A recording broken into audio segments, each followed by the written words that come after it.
పటాన్చెరు మండలం ఇంద్రేశం మున్సిపాలిటీ పరిధి కారా బూందీ కల్తీ అపరిశుభ్రతతో విచ్చలవిడిగా తయారీ. ఇంద్రేశంలో దర్జాగా ప్రజారోగ్యం లూటి. కారా బూందీ సామాన్య ప్రజల ఆరోగ్యాలతో ఆటలాడుకుంటున్న మిక్స్చర్ కుటీర పరిశ్రమ కనీస ఆహార భద్రతా నియమాలు పాటించకుండా ప్రజల జీవితాలతో అసలగాటమాడుతున్నారు.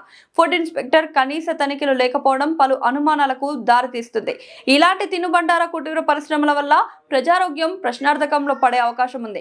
నెలలాగా ఇది ఇష్టారాజ్యంగా నడుస్తున్న అపరిశుభ్రతమైన వంటి మిక్చర్ ఇక్కడ కాలుతున్న ఆయిల్లోనే దగ్గర ఇది ఆయిల్లోనే దీన్నే రీసైకిల్ అంటే కొత్త ఆయిల్ వేయకుండా అదే పాత ఆయిల్లోనే యథాస్థితిగా మిక్చర్ ని దీన్ని ఇందులోనే చేస్తున్నారు, తీస్తున్నారు, పక్కకు పెడుతున్నారు.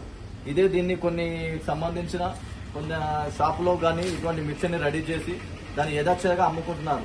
దీనికి ఎటువంటి ఫుడ్ ఇన్స్పెక్టర్లు మరి ఏం చేయట్లేదా, మరి ఎటువంటి అధికారులు మరి దీన్ని చూడట్లేదా అనేది అది గమనార్హం. అయితే ఇక్కడికి రండి ఒక్కసారి.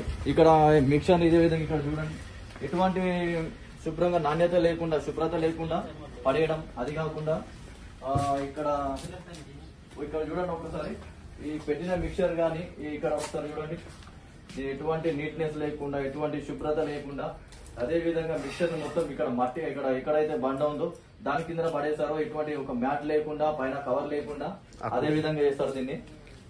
ఇంత ఈ విధంగా ఉన్నాక కూడా ఎటువంటి అధికారులు స్పందించకపోవడం గమనార్హం. దీని వెంటనే ఫుడ్ ఇన్స్పెక్టర్లు అధికారులు తొందరగా వచ్చి దీన్ని చూసి ఏదో విధంగా దీన్ని అపరిశుభ్రం ఉన్న దాన్ని యథేచ్ఛగా తిరుగుతున్న దాన్ని కంప్లీట్ గా దీన్ని ఆపివేయాలని కోరుకుంటూ కెమెరామెన్ రమేష్ తో అనిల్, SR6 న్యూస్, పటాన్చెరు.